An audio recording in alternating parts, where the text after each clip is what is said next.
Mo, welcome to Locked In, man. Straight from Florida. You came from the warm to the cold. Most definitely, man. Most definitely. Appreciate you for having me, man. Yeah, thanks for coming. And shout out to Sean Gunby for connecting us and making this happen today. Yeah, most definitely, man. Yeah, big ups to Sean. Podcast was Soul. Great gentleman, great guy. He spoke very highly of you. And I ain't gonna lie, initially when he told me your name and I looked you up, I'm like, this guy's a freaking nerd.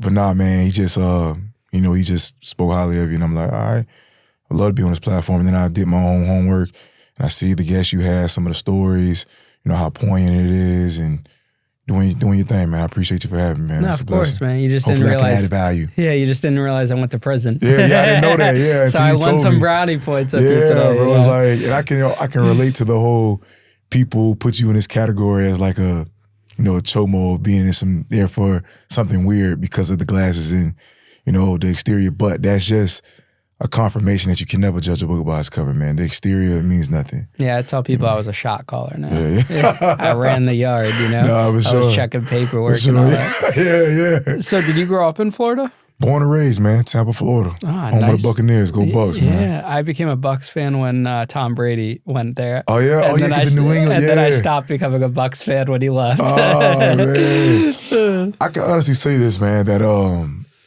Brady, I don't want to say I owe him, because I don't owe him nothing, but I am definitely grateful for the exposure he brought to the city of Tampa, because a lot of people, when you think of Florida, off rip, you think of Miami, Orlando, because those are the more branded tourist destinations in Florida. But Tampa is a gem, and Tampa has a lot to offer. We have a fortified economy. We have tourist areas, Busch Gardens, Adventure Island, Mosey Museum, Ybor City, Hyde Park, very historical city. And we have a lot to offer. We got sporting teams, winning franchise. We got 2 Super Bowl rings. And Tom Brady just, gave that exposure and just educated people on the city of Tampa. And I'm just grateful. So forever, man, I definitely be appreciative of Tom Brady. Not for him just winning the ring, which that was a bonus, but just, bringing that brand, bringing the people from New England down, to Tampa and just getting a glimpse and seeing that, hey, it ain't just Miami and Orlando. Tampa got something to offer, so definitely grateful for that. Yeah, say what you want about him, but, that's legendary to leave a team, come to this first team and win a Super Bowl the first season. That's amazing. He should have retired right then and there. Yeah, it should have been over with. He would have his legacy was already cemented, but that would have just mic drop, bam. Yeah, you know what I'm saying? There's nothing else to do. And then it's funny, I find it so hilarious that they try to pave this same roadmap for Aaron Rodgers, bro. And it's like, Aaron Rodgers, yeah, you are a Hall of Famer. You're amazing, bro. One of the best talents ever to throw the football, but you're not Brady. You're not that caliber, bro. See, what makes Brady so great is like the mindset, the work ethic, the intangibles.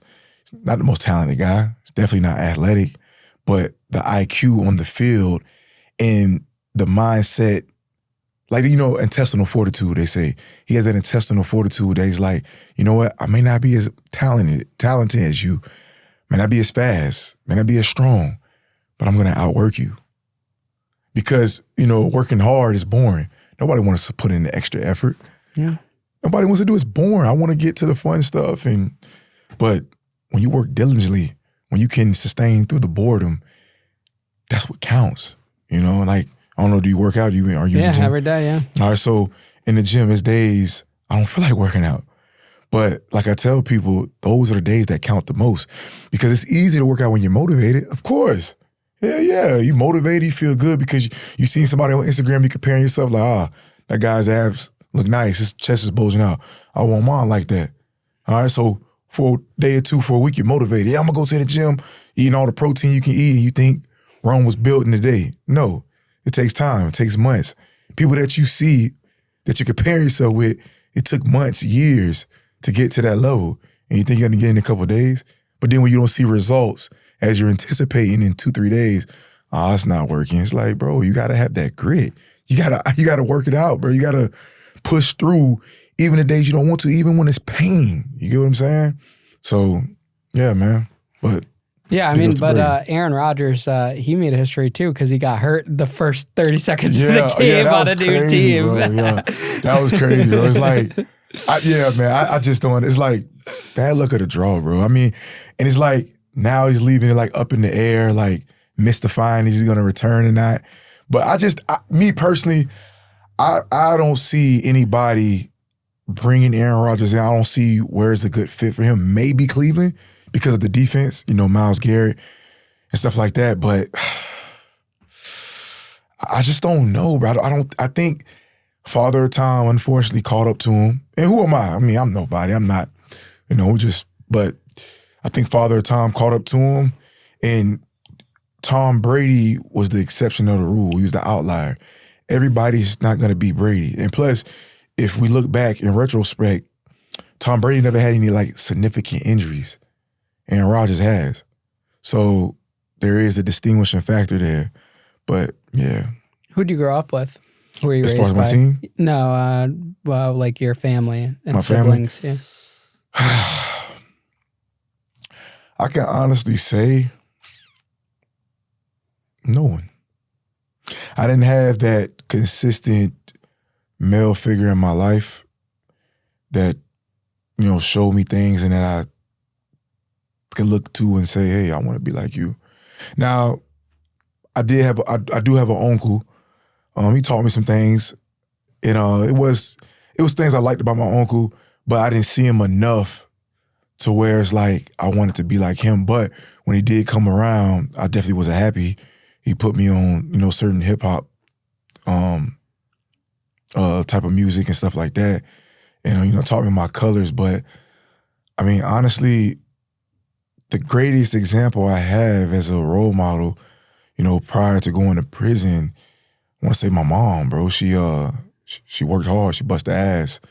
I witnessed my mom work 3 jobs just to make ends meet. Not even ends meet, so we can have more. Because for 13 years, I was the only child.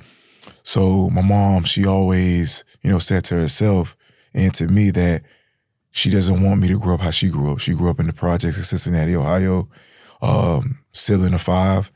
And they were unfortunate for a prolonged period of her adolescence. And she said, I'm not going to have that for my son. I'm going to give the world within my reach. And she did just that. I was a very spoiled kid growing up. I can't lie. I never experienced starvation or being hungry. There's always something to eat. Now, that's not to say my mom cooked every day. Sometimes I had to eat a bowl of cereal, had to eat a peanut butter jelly for dinner. But usually that was discretionary. I had no problem. I mean, a kid eating the PBJ for dinner, cereal, Lucky Charms, Captain Crunch. Living life. Yeah, living life, bro. But yeah, I had a great childhood, man. My mom was an exemplary of hard work, very intelligent. She always, fostered me into pronunciating and enunciating my words correctly. Because growing up, I used to like talking a lot of slang. From what I seen from my peers and on TV, urban America. That's how I grew up. But my mom, she just was urban, but yet educated and different, and edified me to do the same. So it's funny because when I went to prison, people used to always say, oh, he talks so proper, Mo. Why you so proper? And I'm like, you think I'm proper? And I'm like, nah, bro, I don't know. My mom, she just encouraged me to read and just educate myself. And I don't know, bro. It is what it is. But yeah, but it's sad. I didn't have my first person I actually looked up to, mentor, so to say, until I got to prison, man. 18 years old, I met a phenomenal gentleman by the name of Osiris, a guy out of Miami, Florida. Had a life sentence. At the time, he was like on his 23rd year of his bid, and a very intelligent, eloquent speaker, great perspective, just a man of great stature, a man's man, but not in the aggressive, I'll beat your ass type shit. No, it's like, no, he wasn't soft. He definitely wasn't a pushover, but that wasn't his persona. His persona was, somebody that's control of self and, has knowledge of self and, very, conscious and aware of who he is as an individual and his surroundings and his environment and just knowing how to get the best out of people. And, he helped bring the best out of me from educating me from, religion, politics, science, what it is to be a man of African descent, born and raised in this country. Just a lot of different things, man, just gave me a lot of perspective, and that shifted my perception. And I actually, because of him, he's a primary factor of me coming out of prison unscathed because of the intangibles he helped me develop. So, yeah. All right, guys, I have officially found the best pair of jeans I have ever worn. And no, I'm not just saying that because they're sponsoring the show today. The Perfect Jean has completely changed the game when it comes to denim. Listen, I used to hate jeans. They were stiff, uncomfortable, and if you've got a little extra in certain areas, let's just say things got crushed. But the Perfect Jean, these things are soft, stretchy, and actually move with you, like yoga pants for men, but they still look sharp. Let's put them to the test. I mean, guys, seriously, look at these jeans right here. They are so comfortable, like literally so comfortable. And growing up, I was always a little bit chubby. I hated wearing jeans, but these are great. No rips, no plumber's crack, just pure comfort. And guess what? They have 6 different fits, sizes from 26 to 50-inch waists and up to 38-inch lengths. No matter what body type you have, there's a Perfect Jean for you. Now, normally I'd spend $150 to $200 on jeans that don't even fit right and I'd have to return them. But these are just $79.99 and worth every penny. For a limited time, our listeners get 15% off their first order plus free shipping at theperfectjean.nyc or Google The Perfect Jean and use code LOCKEDIN15 for 15% off. That's 15% off for new customers at theperfectjean.nyc with promo code LOCKEDIN15. After your purchase, they'll ask you where you heard about them. Please support our show and tell them that we sent you. F your khakis and get the Perfect Jean. Now let's get back into today's episode. Did you know where your real dad was, your biological dad? Oh, yeah, nah, for sure. He actually passed like 2 years ago from cancer. But yeah, I didn't actually build an official rapport with my dad, quote unquote, until I was about 13 years old. I remember one day I was in middle school and the principal called me on the intercom. Now, and me, I'm like, man, what I did, I had a good day today, because usually I'm disruptive, in and out of detention, ISS, stuff like that. But I'm like, man, today I was good. What y'all calling me for today? So it was like, Morgan Nelson, please report to student affairs. I'm like, oh, man, what I getting blamed for something I ain't even do, because I was just that. I wasn't bad, but I wasn't good. I was just, class clown, very disruptive, wanted to be entertaining, stuff like that. But they called me. I went down there, and I walk into the AP's office, and I see a guy with a congruent face as me. And it was like shocking. I'm like, whoa. And he's like, how you doing, son? And I'm puzzled. I'm, lost for words, taken back. I can't even say nothing. And it's kind of crazy, man, because it's a funny how emotions work, because for years I had such a disdain and animosity for my dad for his negligence. But when I seen him, I just broke down, man, and tears came out my eyes. And I can't convey, but I was happy, bro. I just wanted a dad, bro. I just, having that counsel, or having somebody who favors you or looks just like you, giving you worldly advice and wisdom on how to navigate life, to be loved from a masculine perspective. I got plenty of that from a feminine, from my mom, but not as much from a masculine perspective. So to have a glimpse of that, and at least have an opportunity of somewhere to have a relationship with my dad, was very, very, very groundbreaking for me. And I appreciate it. But even that,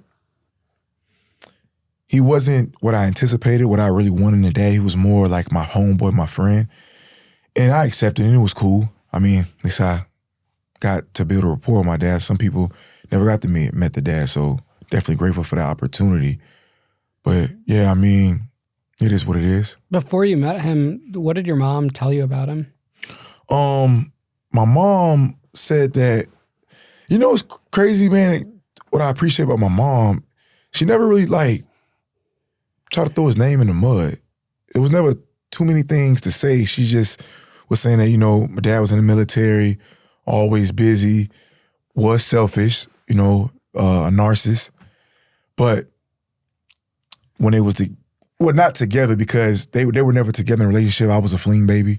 It was just two attractive people, found a liking to each other, had sex, and voila. You know what I mean? The kid here. But she didn't have too many bad things to say about him. She's very intelligent. He was an all-star in basketball, profound athlete, and stuff like that. But Dad was a cool guy, man. He was very I don't think I'm cocky, but my dad was very cocky. I'm very confident. It's a difference. But my dad was very cocky, held his chest real high, 6'4", 6'5", dark skin like me, handsome guy. Very, and that's why I think I developed this trait from. He had a very magnetic personality. His presence would enable you to gravitate towards him. Nice cat, nice guy. You didn't feel threatened in his vicinity. He was an all right cat. He was all right, But is anybody perfect? No. I wish he was a better dad.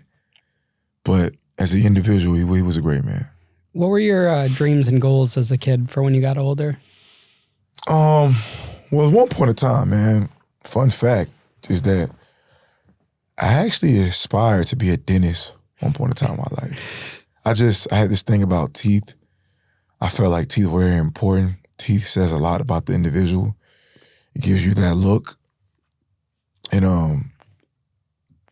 when you're appearing, especially in regards to teeth, people will trust you more. And, growing up, my mom didn't have the best health when it came to her teeth. And I always wanted, to create an avenue to help her. And then I just heard, how lucrative the industry was, the top 5 paying industry in the country. And I was like, hey, but then when I found out how much schooling it took, and, the diligence you had to put in, I'm like, you know what, let's pivot on that. But that, and then I had basketball aspirations, urban kid in America who doesn't have some type of basketball or football, baseball aspirations. But when I got incarcerated, that dwindled. Reality set in. It's like, hey, bro, you're not going to the NBA. You can do how many crossovers you want in the jailhouse and be AI or LeBron James, but not that team, you're not going. So reality set in, I had to accept that. But yeah, tennis and playing basketball. It's interesting about the teeth thing. It's always funny when you meet people that brag about how much money they have, and then you look at their teeth and it's messed up. Bro, I'm glad. There's so many billionaires, that have messed up teeth. Yeah, bro, I think that should be when you enter the threshold of experiencing a certain caliber of money. If you don't have nice teeth, I think that should be one of the first investments, bro. Like I say, I've been in places, and I'm talking about, and I look like a straight bum, bro. I know I was looking raggedy as hell. And I approached people with the offer, and people subscribed to it. And I was just curious, because I know I wasn't, my presentation wasn't proper as I would have liked it, as I usually approach somebody when I'm making them an offer. And I just asked them, I was like, what made you trust me? Because I'm looking like a bum, and first impression is the best impression. And they're like, more honestly, man, it's your teeth. I say, I know you can't be broke. You got to be serious. You got to be somebody because you got nice, healthy looking teeth. And I took a liking to that. I'm like, you know what, man, teeth are very important. The appearance, man. Goes a long way. Goes a long way. Says a lot about the individual. And even me, when I meet people that, is very wealthy financially, or even unfinancially, it's like you said with the teeth, it's like, bro, ew. Like, you look at your teeth, bro. I mean, it's crazy. But yeah, and then teeth also exhibit leadership. Just like public speaking, that's something, I learned and developed while in prison. Oh, you familiar with Toastmasters? Yeah, of course. Yeah, I was a Toastmaster, bro. I was a advanced communicator silver. Ah, I gotta go for my gold. I'm coming for that gold. I'm coming for that gold, Toastmaster. I'm coming. But yeah, while I was in prison, I took advantage of that. But in prison, it was called the Gavel Club because Toastmaster, it's a paying club. You have to pay. But due to the fact it was in prison, we had no way of paying, so they waived it. But they branched it off into the Gavel Club. But we were, sponsored and taken care of and used the same resources as Toastmasters. So I took advantage of that. But it's funny how that story went because when I first got introduced to Toastmasters by one of my peers in prison, immediately I'm thinking of breakfast, bro. I thought about like a piece of toast and an egg and some orange juice. Like, Toastmaster, what, are they going to teach me how to make and eat toast? What is that? And he was like, nah, man, I think you'll like it, Mo. You already talk a lot, bro. Like, just give it a shot. And I'm like, I looked at him like, talk a lot, like you throwing salt, but, it's like a little small inside joke. But I was like, you know what? I'm a man that likes to try things new. Let's see. Can't hurt to give it an experience, right? Give it a try. And I gave it a try, man. And when I seen the environment, I'm like, wow. I seen inmates that I knew in the compound that I didn't know that they was involved in something like this. I'm thinking, like, hey, bro, what are you doing in here, bro? And it was like, about 15, 16 guys in there. And it just had so much structure, so much organization. And it was time for me to do my icebreaker to introduce myself. And I nutted up. Bro, I couldn't even say my name, bro. I forgot my name. I forgot where I was from and everything. I could, icebreaker telling you your name, where you're from, some interesting fun facts about yourself. It was crickets. And I remember that experience, that feeling. I was like, bro, I never want to feel like this again because I felt defeated. And I was like, oh, hell no. Nah. I'm a type of dude, man, like, bro, I can't be defeated. I embrace the challenge. I understand challenges are a part of life. It's an opportunity for us to build character and grow and be the best versions of ourselves. So I was like, you know what? I'm gonna be the best version of myself. I'm gonna be the best in this club. Cause I know I seen I seen people snickering like, you know what I mean? Cause, but I'm like, you laughing? You think it's a game? All right, bet. Bro, in like 4 months, bro, I was the best. I was the #1 speaker in the club, bro. And it's not for my, for my own personal, self-bias. My peers said it. Our sponsor said it. We had a little competition where different compounds in the area will compete on who's the best speaker, who had the best order skills and articulation and stuff like that. Guess who won #1? You.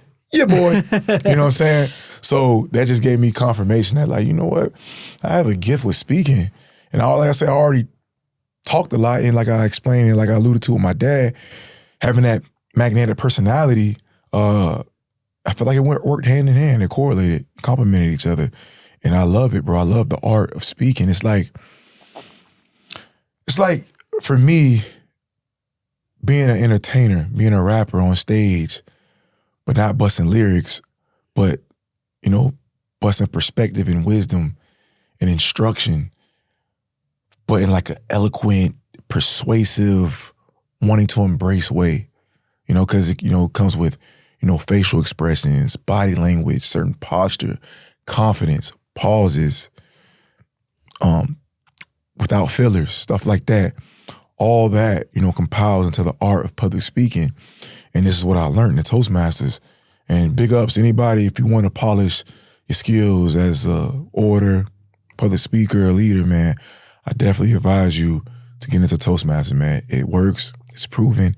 It has helped me become the person I am today. So, but yeah, it was amazing, bro. I love speaking, man. I can talk all day. That's why you got me here, right? To talk. Absolutely. You know what I'm saying? But yeah, I love it, man. I love everything about, public speaking, the art of it. It's amazing. Let me tell you something. I never go online without NordVPN anymore. Seriously, whether I'm traveling, watching sports, or just scrolling at a coffee shop, I know my data is safe, secure, and private. Ever tried to watch a show or live game only to find out it's not available in your region? Super frustrating, right? We've all been there before. Well, with NordVPN, I could switch my virtual location and watch any sporting event, TV show, or movie from anywhere in the world. No more annoying region blocks. And let's talk security because I used to connect to public Wi-Fi all the time without thinking about it. Airports, hotels, coffee shops, you name it, hackers love those places. But NordVPN encrypts my data so I don't have to worry about someone stealing my passwords, bank info, or personal details. Oh, and here's a pro tip. I've even used NordVPN to save money on flights, hotels, and subscriptions just by switching my virtual location. It's insane how much cheaper things are in different countries. Plus, NordVPN is the fastest VPN in the world. No buffering, no lag, no ISP throttling, just smooth, secure browsing. And with one account covering up to 10 devices, I have every phone, laptop, and tablet protected at all times. So if you're online, which obviously you are, you need NordVPN. Now to get the best discount off your NordVPN plan, go to nordvpn.com/Ian Bick, where you'll get 4 extra months free on a 2-year plan. And don't worry, there's no risk with Nord's 30-day money-back guarantee. The link is in the podcast episode description. Stay safe, stay connected, and unlock the internet with NordVPN. Now let's get back into today's episode. How old were you when you turned down the criminal path, and why do you think you got set on that path? All right. Well, in criminal path, I'm a criminal? I mean, we've all made criminal decisions, you know? Yeah. All right, so. And we're talking in time. It's not like we're talking No, I'm just joking. I'm just pulling your leg. Bro, Ian, I'm gonna keep it 100, bro. I'm gonna keep it a buck, man. I was the dude, bro, that jumped straight off the porch into the back of the police car. And I ain't ashamed to admit it, bro. Prior to that, I had one juvenile charge where ironically, I tried to sell a police bike, bro. It was so crazy too, bro. Like, that was our thing growing up, selling bikes, you know, chopping them up, customizing it to our own liking and stuff like that. That was the furthest thing I did in regards to criminal activity prior to what I went to prison for. But one day, bro, was going to the rec center. I didn't have a bike at the time because somebody stole my bike. Karma something, right? So I was like, my homeboy was like, man, let's go to the gym, you know, play some basketball. Like, bro, I ain't got no bike. He was like, man, you already know the deal, bro. I'm gonna put you on the handlebars. You're gonna ride there, but on our way back, we're gonna get us one. For sure. So we did just that. Played ball, had a good day at the rec center. I seen a bike, bro, a nice Cannondale bike. And at the time, I was so oblivious. Cannondale, that's the brand that police use in my city. That's the Cannondale bike. They're very expensive bikes, like $3,000 to $4,000 bikes. So I didn't realize, like, how can somebody just be so, like, stupid to just leave a nice bike like this unlocked? And when I got it in, I noticed, like, the brakes was, like, squeezed on the tire, so you couldn't really go. Like, you couldn't really, like, you had, like, some, like, resistance there. I'm like, man, bro, what's up with this bike?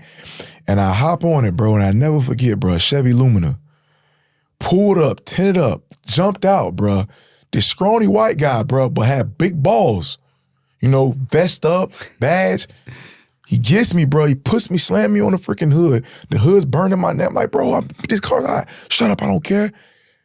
I'm like, bro, what'd I do? Like, bro, you're a thief. You're stealing. I'm like, stealing what? It's my bike. No, it's not. It's mine. I put it there to set up. I was like, oh, man. I was like, nah, man. What happened? I was I was testing it. Like, yeah, we know. And I'm like, I'm stuttering, trying to lie. And like, in the blink of an eye, bro, like, my life flashed before me. Like, I thought, like, I don't know, bro. I just thought my life was gonna be altered forever. Like, and I'm like, bro, all this over a bike, though? Bro, I literally got, like, slammed and, like, pushed to, like, the hot-ass hood of the car, bro. And I'm like, man, this is crazy. And my homeboy, he looking, Joe. Like, you know, I said, call my mom, bro. Like, do something. But yeah, that was my very first charge. And I just had some little community hours, little kiddie probation, but nothing big. But it was crazy because subsequently, like 3 months subsequently, I catch a charge, man. I catch this charge I went to prison for, and it's like, wow. Like, I literally, bro, just like literally from off the porch into the police car, and it's like, how? How old are you? I was 16 years old. And what happened? What happened was, man, I was an idiot. I fell, I don't want to use the word victim, but I fell weak to peer pressure.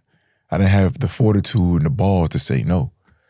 But I allowed my friend at the time convince me to participate in the robbery, right?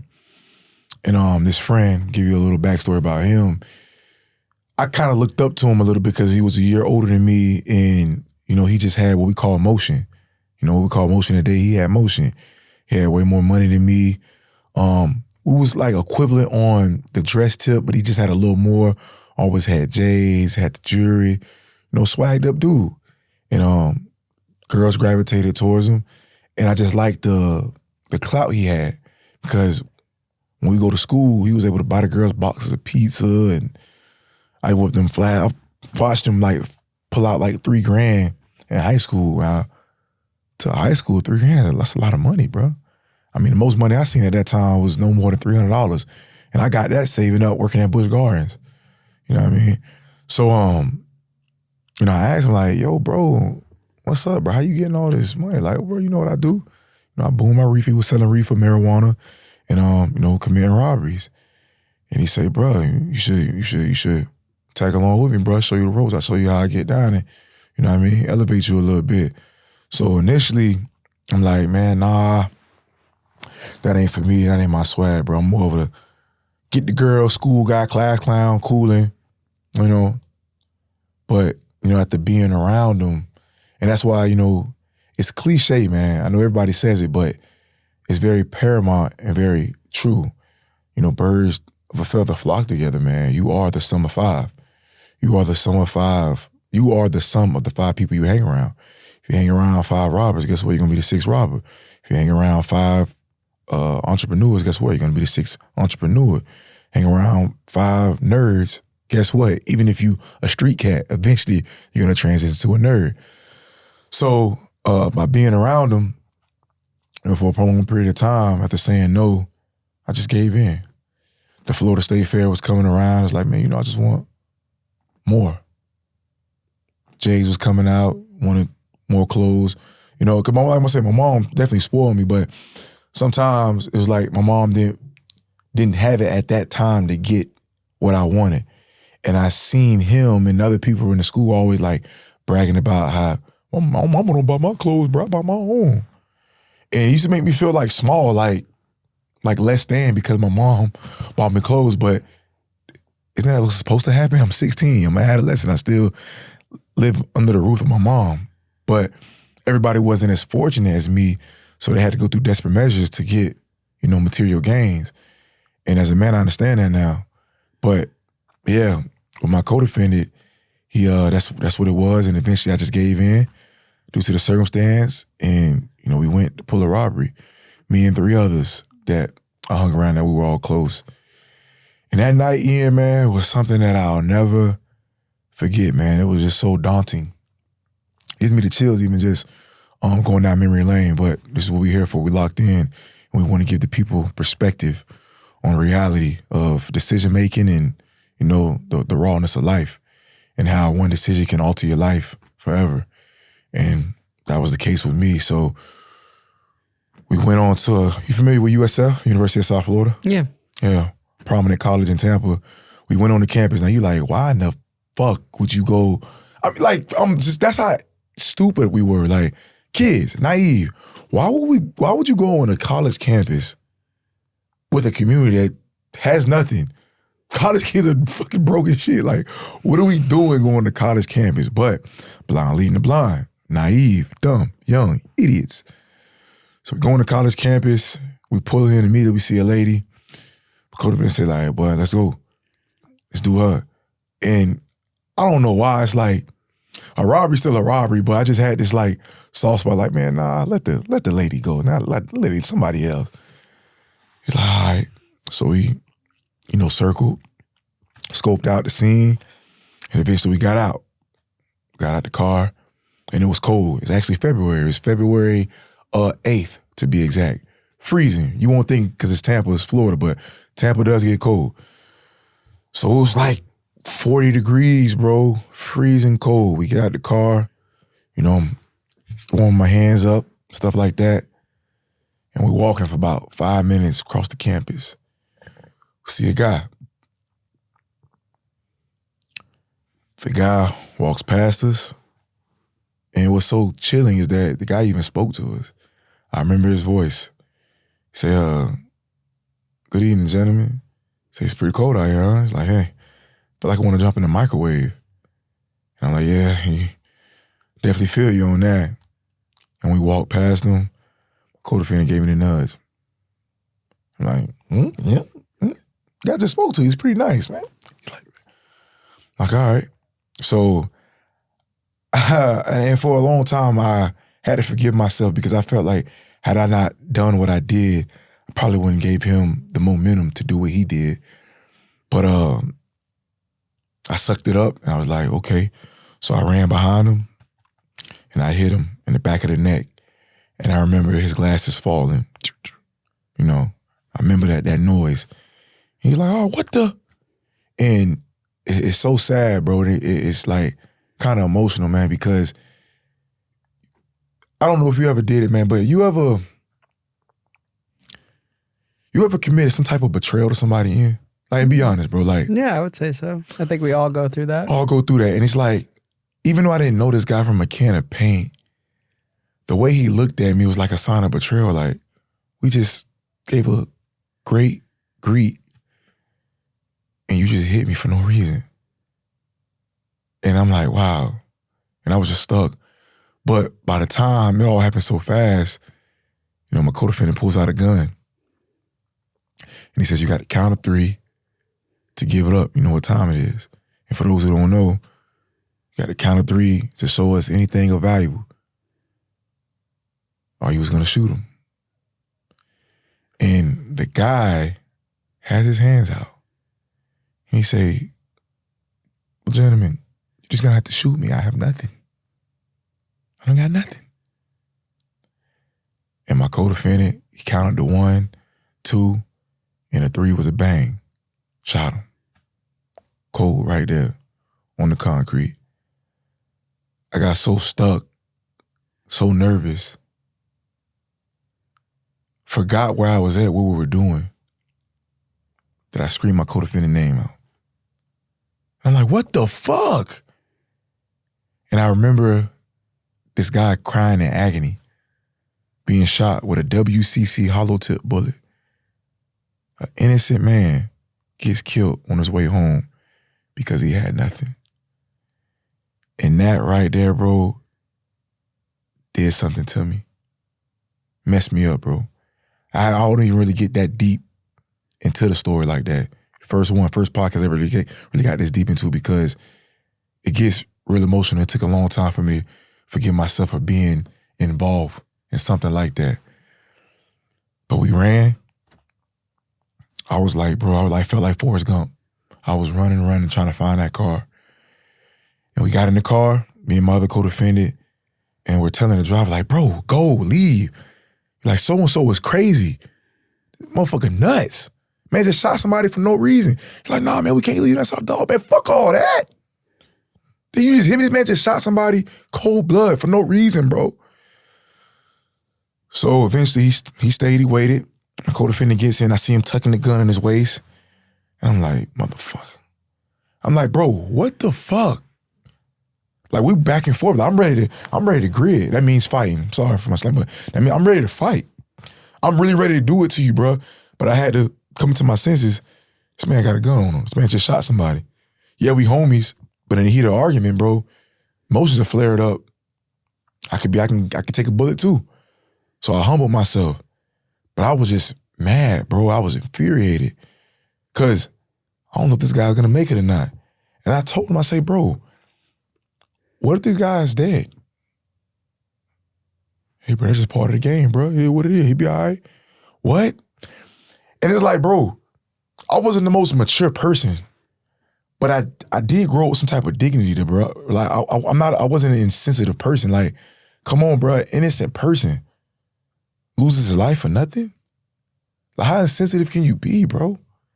And right then and there, I looked at him different. I didn't no longer look at him as a friend. Like, you a monster, bro. You a menace. With that type of mentality. And then weeks go by, months. We had a cold case. We were on camera, but the distance was that the camera was set at. We were under the fire, but you just see 3 bodies running across the campus. So we had a cold case. So they had like $100,000 reward on our head. Anybody who had any type of information about who was involved in this crime. So I remember, bro, I was having trust issues because the guy, unfortunately, he died. He didn't make it. So they wanted us, bro. They wanted us. And I'm like, bro, I couldn't trust nobody. I couldn't tell my mom. I couldn't tell nobody. But I eventually told 2 people. I told my girlfriend at the time, and I told my homeboy, God bless the dead, who's no longer with us right now. But it got me mad because my homeboy told somebody, and I'm like, bro, what are you doing? Like, I'm starting to question him because I never forget. I got off the bus, and he calls me. He like, Morgan. They was calling me Morgan at the time. Like, Morgan, bro, you know that stuff you told me about, bro? It got real, bro. I think you need to come see me. Where you at? I'm like, bro, I'm on the bus right now, man. Meet me at the bus stop. Like, all right. Meet me at the bus stop. We walked to his house, and he had a Florida Sentinel in his hand. Florida Sentinel was a local publication paper that the city of Tampa provides. And there I was. Not me, per se, but I know it was me, my case. In the back of the Florida Sentinel, the crime section. $100,000 reward for anybody who has any information in regards to this crime. And I'm talking about my stomach. My heart dropped to my stomach. Cause now I'm looking at my homeboy sideways. Motherfucker, is you gonna tell on me? $100,000 a lot of money, in, especially back then, for a 15, 16-year-old, that's life-changing money. So I'm looking at everybody sideways. I'm like, hey, man, hey. I feel like everybody the enemy. I'm walking on eggshells, So it was a cold case, man, for about a month and a half, going on 2 months. But my co-defendant, bro, you familiar with Slick Rick, right? Slick Rick? Yeah. No, who's the that? rapper? Mm-mm. He's an old school legendary rapper. He had a popular song in the 80s, Storytelling, one of those. But here's a little story. Once upon a time, not long ago, very classic hip hop song. But in that song, he says something in one of his verses. He was like, his friend, he robbed another, and the sister and the brother. And basically, he robbed somebody who was a DT undercover, some detective undercover, something like that, along those lines. And that was my co-defendant. Because after that, he uses the same gun that he shot the man with to go rob a convenience store. Gets caught. They find the gun, forensics. You can conclude the rest, right? He snitches on you guys? Yes. And I'm like, wow. Really?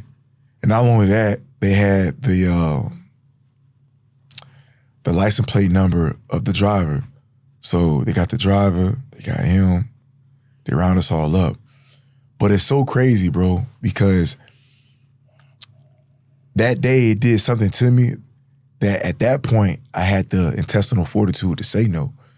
I stood up for myself and was like, hell no, because he wanted me to participate in that robbery. Can you imagine, and if I would have participated in that robbery, I wouldn't even be talking to you right now. You would have been just as guilty as the shooter. Bro, that too, but bro, I would have got more time. I got sentenced to 15 years, followed by 10 years, 15 years in the Florida State Prison, followed by 10 years probation. Bro, I would at least got like 30 years. Because what that says is, okay, yeah, you say you sorry, you crying, but a month and a half, you had the guts to go rob a convenience store? Oh, you motherfuckers ain't learning. You motherfuckers are menaces to society. And they sentenced my co-defendant within that manner. He has a life sentence. He got life? He has life. He will never see a daylight of freedom. So the cops believed your story, then it backfired on him that you weren't the shooter? No. They had to believe it. My fingerprints went on the gun. So it's no story. It is what it is. Fingerprints. So what was his gain for snitching on you guys? I don't know exactly. If he still got life, he could have just let it go and say he was... But he didn't know that initially. I mean, in the inception of the roundup, nobody knows. He just... I don't know. Yeah, I don't know what was going through his head, but how they know me? You get what I'm saying? Now, like I said, I do know that they did get the picture of the license plate from the driver. And I know the driver, said what he said, but they were knowing just a little too much information that was like only he would know, right? So it is what it is. But it's crazy because during the roundup, an inception of the roundup, I'm in the interrogation room. Now, mind you, this is the first time I've been in the interrogation room. I'm scared, got excited, don't know what to expect. But initially, I'm lying. Cause I'm trying to wiggle out of something. I'm trying to get out of this. Hell no. But everything I told them, they knew it was a lie, and they knew the answers to everything. And I'm like, how in the fuck are they knowing? And they kept going in and out. So, like I said, I was naive. I jumped from the police car. Jumped off the porch straight into a police car. So I'm oblivious to all the tactics and strategies they use. I'm going against detectives that have been doing this shit for 25 to 30 years. I'm just, experiencing this type of lifestyle. So they keep going in and out, and they ask me these questions, and they're telling me, and it's like, well, no, this isn't happening because remember you that. I'm like, what the fuck? How you knowing this? So they went out one last time. The last time they went out, I just hear a voice. Man, I ain't killed nobody though, man. I told you everything you wanted. And I'm like, what? It wasn't the shooter, it was the driver. I'm like, he told everything. Everything. So now that puts me in a corner, a position where people can say what they want. First law of nature is what, Ian? Attraction? Self-preservation. So now I'm thinking, from a survival standpoint, oh man, I better tell the truth because I don't want to make things worse for myself. I don't want to be the lie. I don't want to be the one. So I just told him the truth. That's what happened. Everything. Blood raw, uncut. It is what it is. I had no choice. And for people in, I know, because of the rap music we listen to today, oh, it's this and that, bruh. Listen, call it what you want. I don't label that as snitching. I had to tell the truth and do what I had to do because I had co-defendants that opened their mouth initially. I had no choice. I was 16 years old, oblivious to all this. If you want to hold that against me, oh well. But I can say this. A lot of people that may cast your judgments, quote unquote, majority of you, I want to say 99.9, would have done the same thing if he was in my situation as a kid. Oblivious, no experience, naive to how the system works. I didn't know. Had I known, been more experienced, probably would have handled it, approached it a little differently. But it is what it is. We learn from our experiences. I would never indulge myself in any type of crime, especially that nature, ever again in my life. But hypothetically speaking, if I was, it'll be a different approach. Did you know he had a gun the night you robbed him? Yeah. Most definitely. And I'm glad you brought that up. I'm glad you brought that up because, my mom and my family at the time, they were all under this assumption, this paradigm that I'm innocent. And I had to tell my mom numerous times, sister, dad, everybody, like, bro, I'm not innocent. I'm guilty as they come. I knew about the robbery. I knew he had a gun. I participated in it. What I'm not guilty of is having any knowledge at all that he was going to shoot and kill somebody, or that at any point in time that I aid in the bet or encourage him to shoot him. I never once said, hey, bro, shoot him.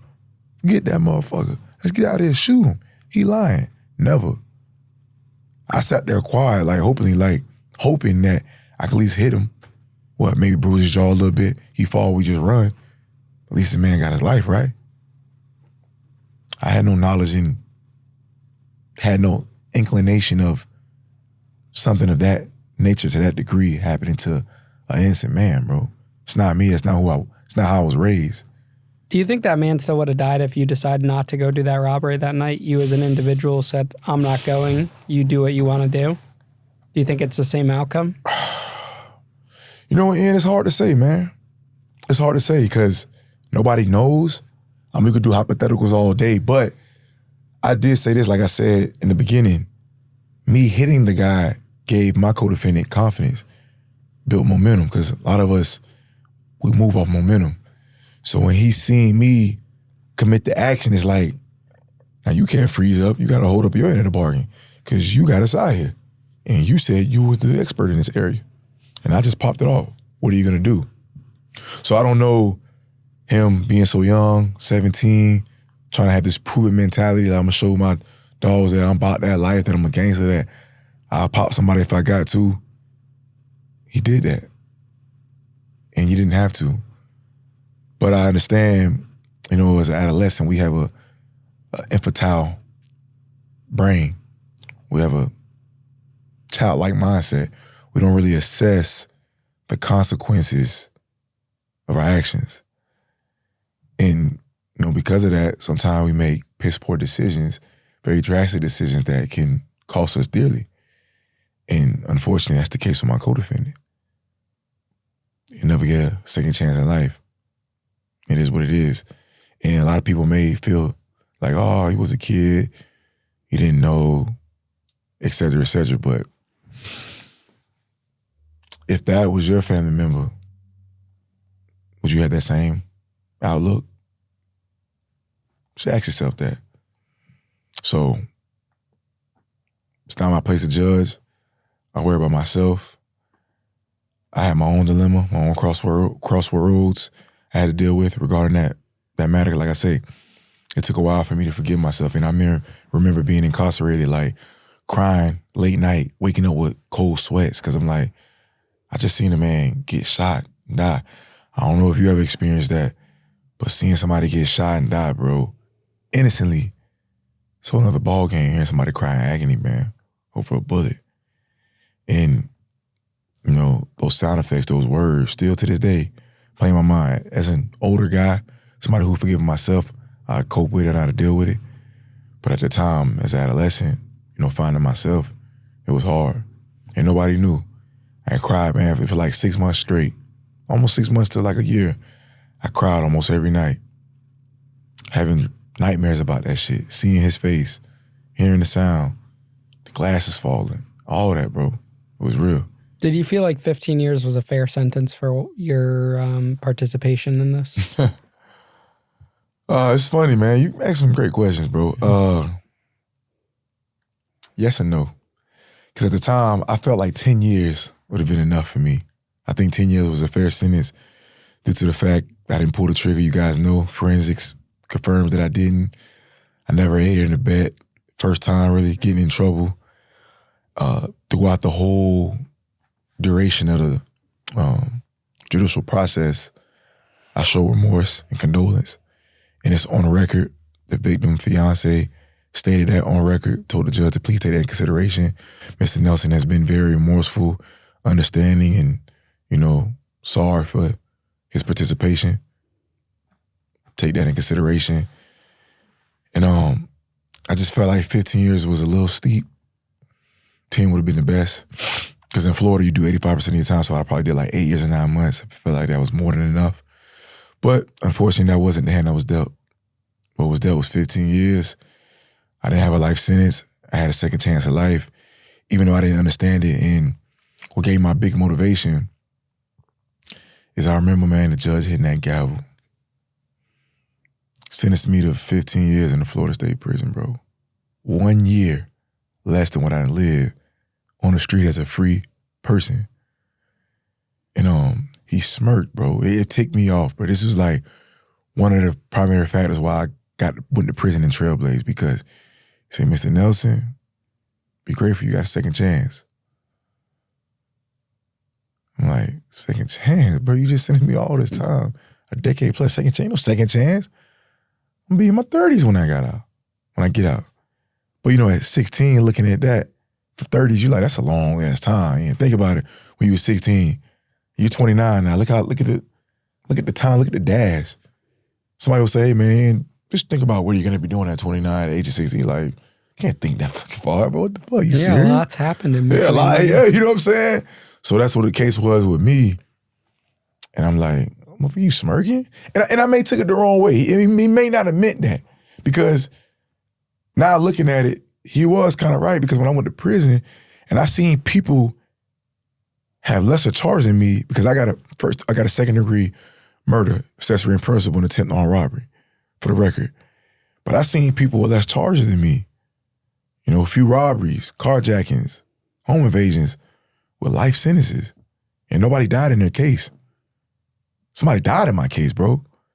And I got a second chance at life. I'm able to get out at the age of 29. Young, you still feel young, right? Still got the world ahead of you. I got out at that same age, bro. And I came out blazing and trailblazed. Like, I came out on fire. And one of the motivations, like I say, the judge, you know? I don't know if he meant it like that, but I took it as that, and I used it just as fuel to my fire. And I became a motherfucking beast in prison. Not because I was whooping everybody and was the big dog and running the compound, flooding the shit with drugs. Nah, man. Because I tried to become the best version of myself that I could possibly be. I'm talking about every trade class I could take to give me some type of hard skill, trade or soft skill. Took it. Learned a second language. Learned how to speak.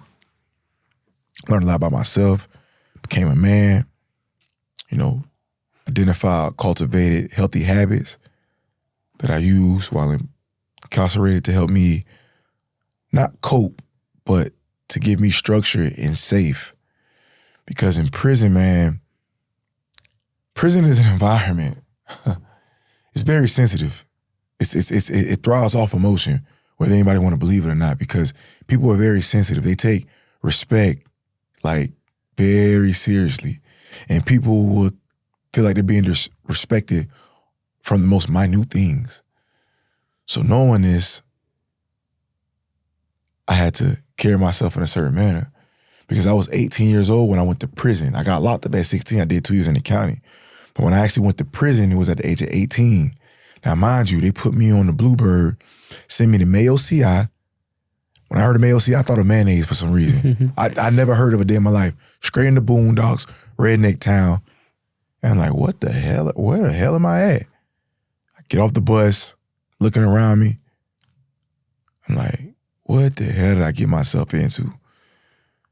But at that moment, I knew that this is something that mama couldn't help me with. This was something nobody could save me from. I had to save myself.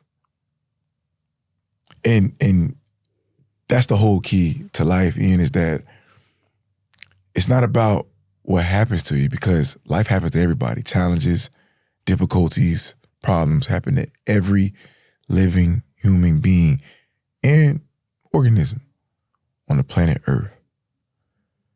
But the biggest thing is, how do we respond? How do we grow from that? Do we allow that challenge to build character, to enable us to be the best versions of ourselves, to give to the world, to have a better life, to be superior to our lower nature, you know? So in prison, I had to move different. Because like I said, I was 18 and they put me in a dorm.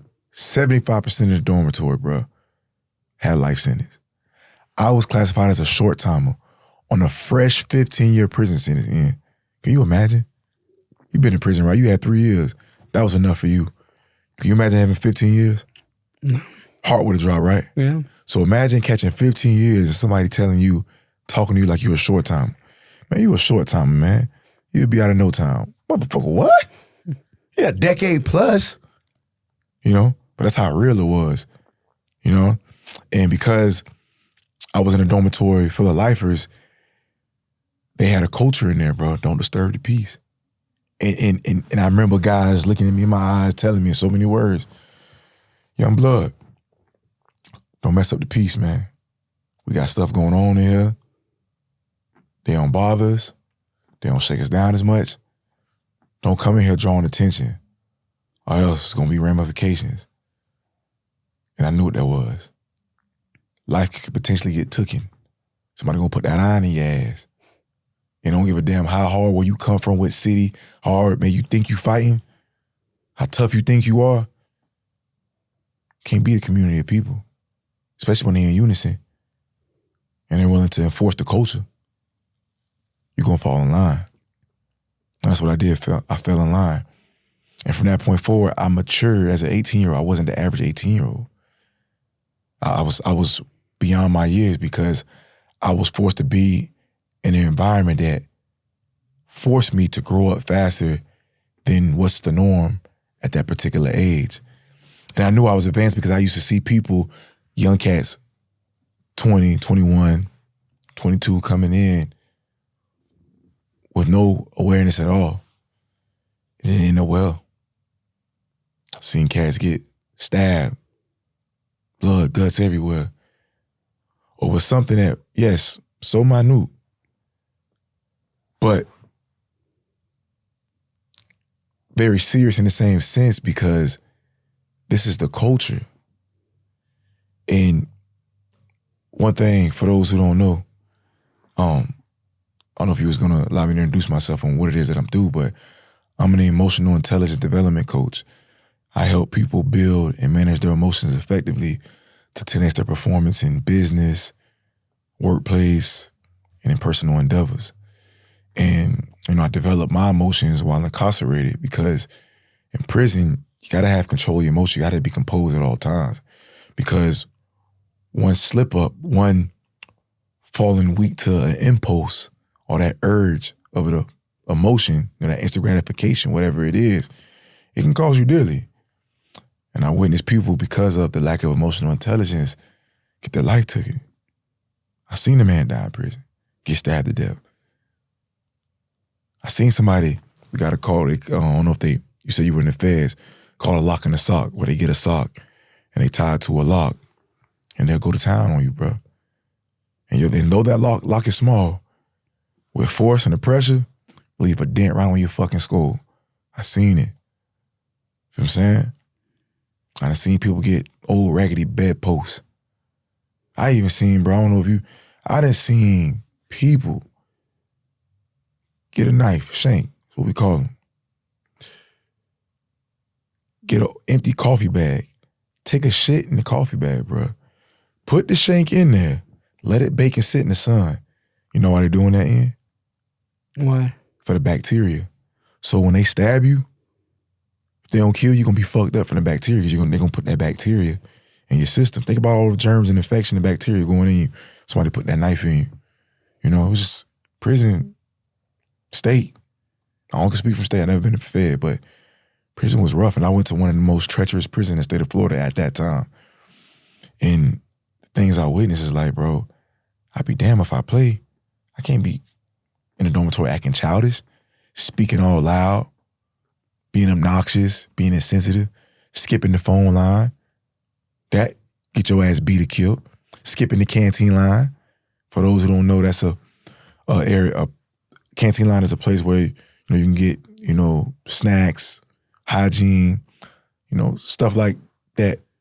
The closest thing you can get to the streets, like you're privileged to get, because state food ain't nothing. Prison food sucks, it's nasty, but you do have the option to get chips and soups and stuff like that. We call them Zoom Zooms and Wham Whams.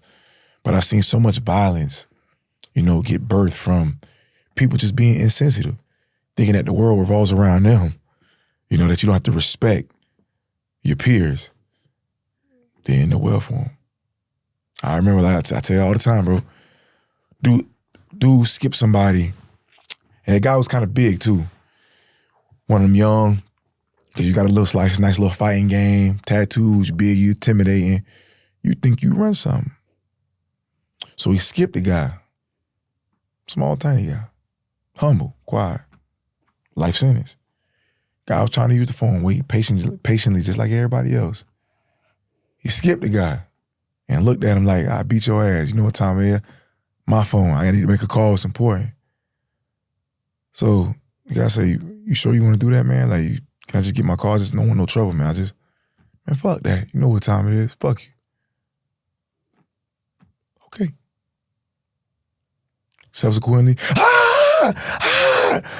him, man. He coming. Bleeding everywhere. Blood dripping out his face profusely.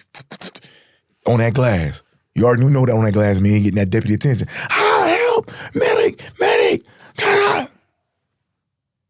Because you playing. You cause it on yourself. So me seeing these things, it gave me perspective on how to carry myself. In addition to meeting my mentor that I alluded to, I just became an advanced individual, bro. I tore that library up. I was just learning. I just worked on my personal development skills, bro. I just always was wanting to read. Because prior to that, I didn't read as much. I didn't read. And it's safe to say I read my first book by myself, page for page, front to back, in jail. George Washington Carver, The Peanut Man, be exact. I read that book. I felt exhilarated. I felt great. And I was like, man, this is a high. Like I just hit a crack pipe or something, but in a more constructive manner. I wanted more and more and more. And it translated when I went to prison. I was tearing that library up, man. I was tearing that library up because my whole objective was this, Ian. I got a murder charge. I got very hefty charges. I know it's going to be hard for me when I got out. I know I was going to face a lot of denial, a lot of roadblocks because of that charge, what they see on paper. So I knew I had a lot of explaining to do. So I said, okay, I'm going to make it hard for people to say that, I'm going to make it hard for people to say no, right? So I said, how could I do that? Well, make myself more valuable, have something to offer, make somebody's life or situation more easier.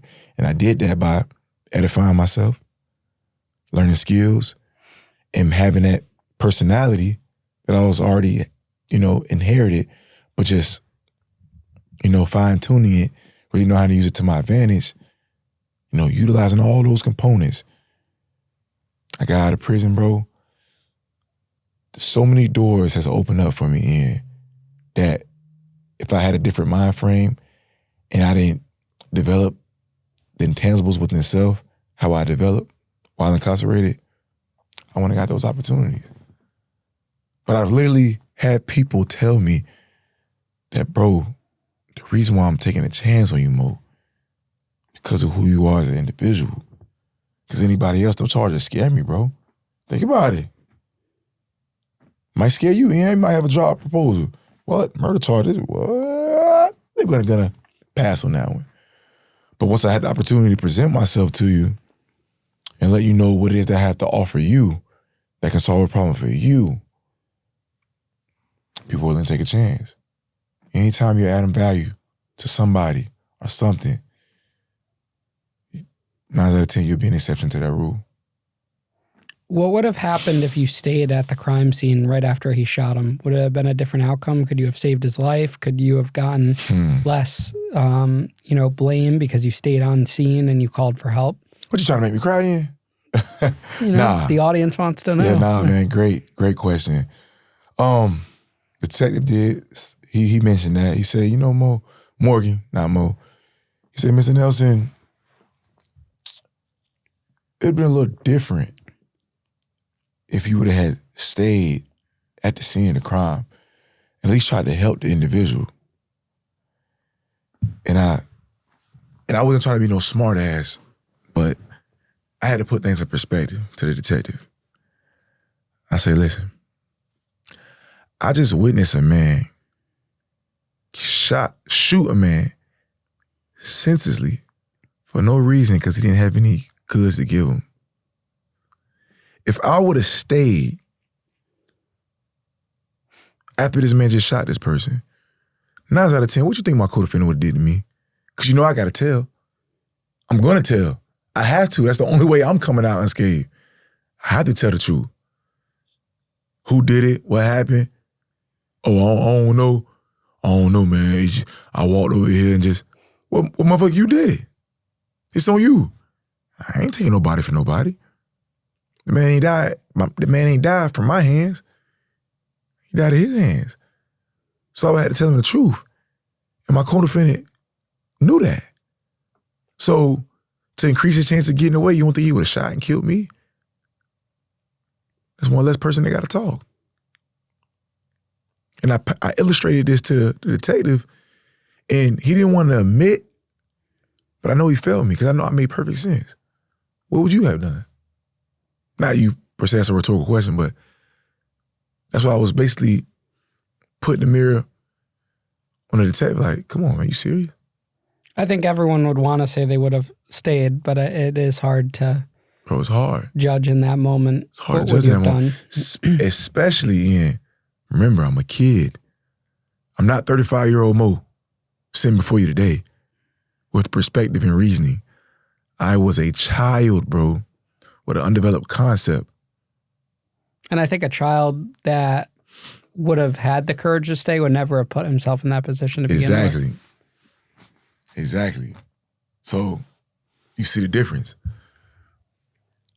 But When you got out of prison, did you feel like when you started to like be social and maybe date people or just get yourself out in the world, did you feel like you were behind, socially, psychologically from people that were your age because of, you lost your 20s, you lost your late teens to prison, like those really developmental years? You want to know the truth, Ian? Give it to me. Of course you do. That's what we're here for. Bro, I surpassed all of them, bro. I feel like I was the advanced one, bro. Me getting reacclimated back to society. And I'm not saying it's to brag or boast, bro. I'm not pulling nobody's leg here, bro. My transition was smoother than what you would have anticipated. And because of that, what's responsible for that is what I did in prison. It was a development I was so diligent about in prison, reading the books. Man, I read books on personal finance, credit and debt, how to make optimal decisions, emotional intelligence. I mean, a plethora of subject matters that when I got out, I lived through the books, but I also lived through the experience of other people because throughout my 15-year prison sentence, I met and seen individuals that came to prison at least 2-3 times while I was on my first bid. And I'm like, bro, you just got out last year, bro, you back again?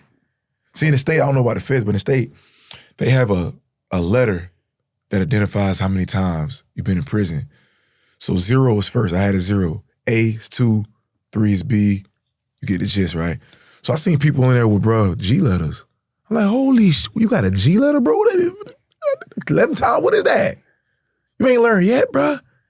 And you in and out complaining about the system and this and that, and it ain't fair. Bro, come on now. The system against you, and you put yourself in a situation to be in prison 11 times? Come on, bro. We gotta start having some accountability now, don't we? So I seen that and I said, man, I don't want to be that. I didn't want to be the guy in that was behind. 29 years old, behind, naive, no sense of reality and what's going on, very gullible.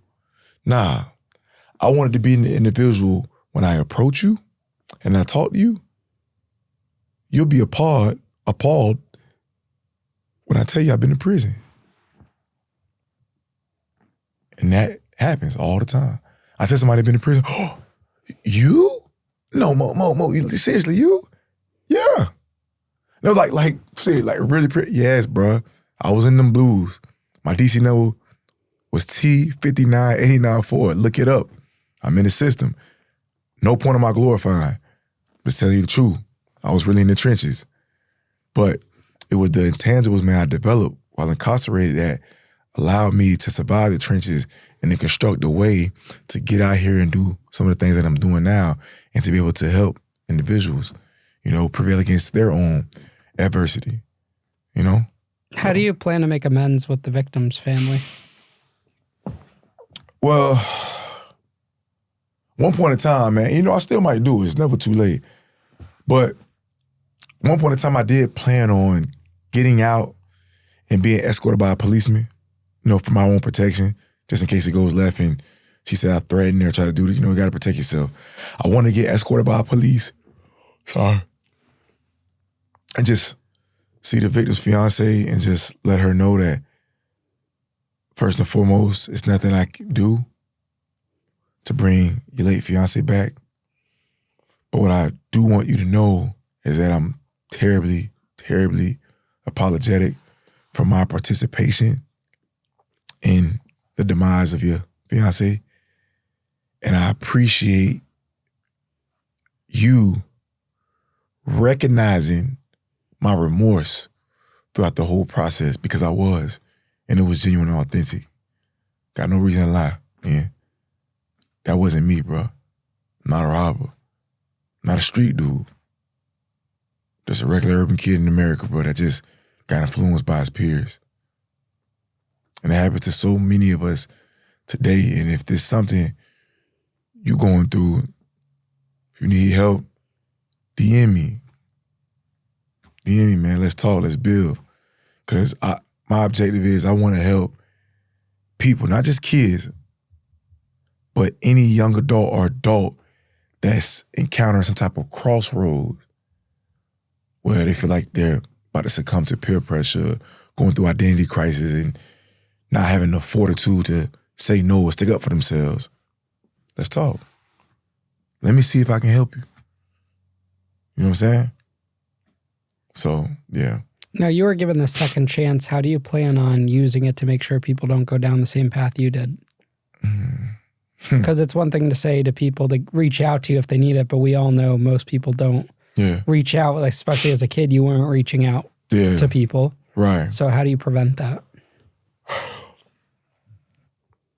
Well, for starters, I made myself available by becoming a facilitator with a school called Roth. It's a proverbial reentry. It's a proverbial school tailored for people reentering society from incarceration. You know, providing them with housing, trades, education. You know, resources that gives them a boost that will enable them to sustain and prohibit them from doing what they did to go in. Because a lot of people, they go in, they contribute to the recidivism rate because they don't have any resources. They don't have anything. Nobody believes in them. Nobody gives them a chance. So remember I say the first law of nature is what? Survival. Self-preservation. Somebody, they gotta survive. You hungry enough, Ian, hey, as much as you got going on right now, if everything was to stop, you had nothing. You had no more resources, had no food, nothing coming in. And that stomach hitting that back, and that starvation kicking in. And you might do some things that you even know you had the ability to do.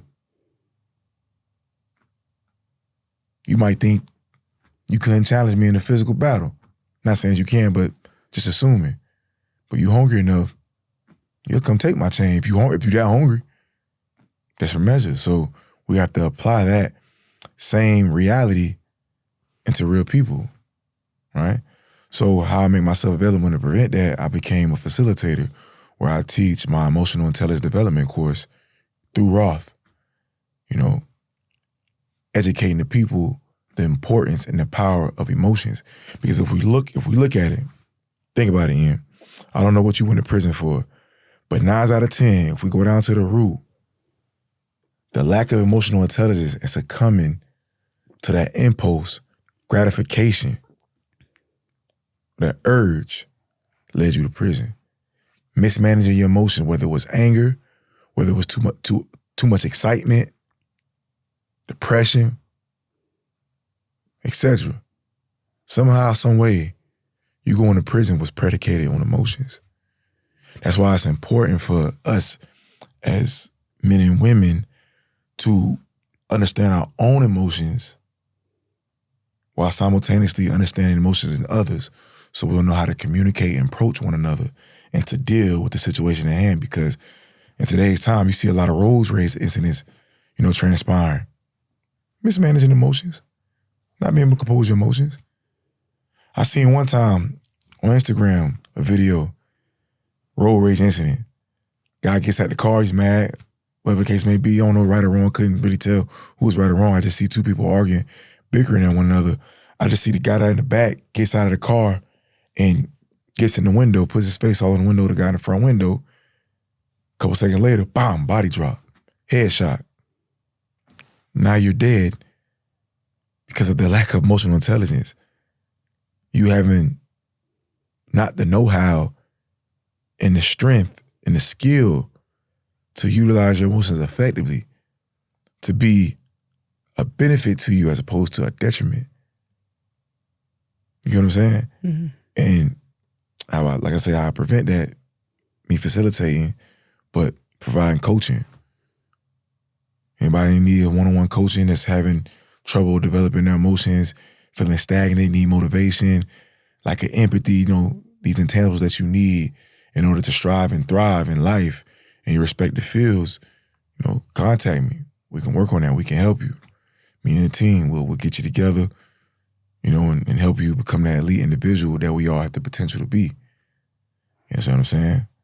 And, going to DJJ youth centers, talking to them, alternative schools, talking to them, sharing my story. Never to glorify that I went to prison, because I never once will ever glorify going to prison.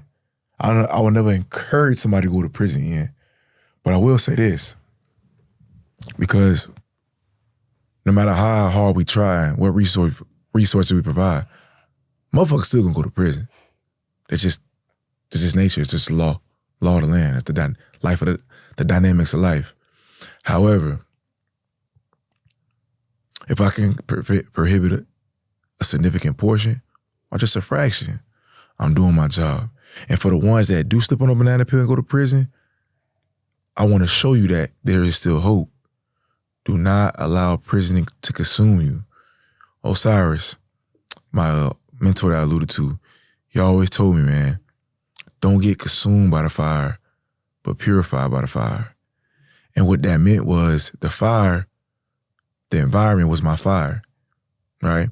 And he said, Mo, if you take a piece of paper and you throw it in the brush of fire, what's going to happen? It's going to ignite the fire. It's going to ignite the fire, but what's going to happen to the paper? It's going to burn. It's going to burn, get consumed, right? All right, so let's say if we, you familiar with gold, you know how gold gets manufactured and stuff, gets created. In the mine, we go in the mine, get some raw, dirty ass, filthy, disgusting gold nugget. We throw it in that same brush of fire, what's going to happen? It's not going to melt. It's not going to melt. It's not going to burn. It's not going to get consumed yet. It's going to get purified. It's going to get cleansed and ready to be marketed for retail value. He told me, Mo, be that dirty gold nugget. Be that man, that boy that came in with filth, unawareness, no sense of life, with an infantile mind. Allow the fire, the environment, prison, to benefit you, to build you, to use it as an advantage, to make you an elite individual. And that's what the hell I did. I took advantage. What's something you want to tell your 16-year-old self?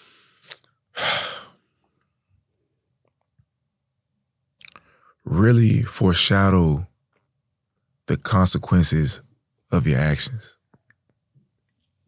Just think about it. Like, put a scenario here, whatever you got, whether it's good or bad. Because consequences, people put a stigma on consequences. It's good consequences. Consequences are nothing but results. It's just a result of something that happened, that went into motion, a result of an action, right? So just being more mindful and more prudent with my action and just considering, playing out the consequence. And if I can withstand it or handle it, move forward. If I couldn't, then I knew that was confirmation I need to stay away. Because it's always a potential it can happen. It's always a potential. It's a risk in everything.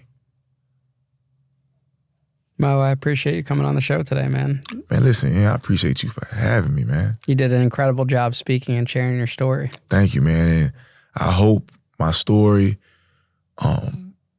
helps, because I never glorify prison or try to make it seem like I'm some type of tough guy because I've been to prison.